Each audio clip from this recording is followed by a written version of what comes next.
এই সমাজে কখনো রাস্তার মানুষদের সাথে বন্ধুত্ব করতে চাও না, কেউ কারো কাছে ভিক্ষে করো না, কাউকে আপন ভাবার চেষ্টা করো। একটা জিনিস ভাববে, নিজেকে যতটা গুরুত্ব দেবে না ততটাই মঙ্গল।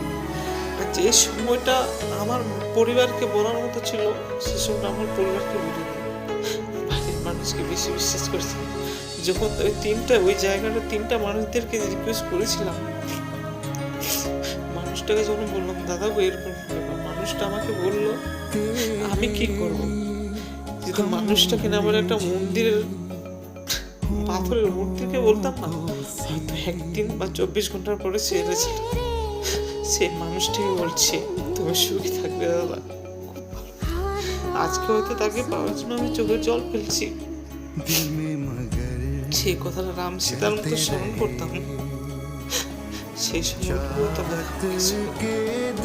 শুধু অর্থই বিনিময়ে আমাকে চিনি।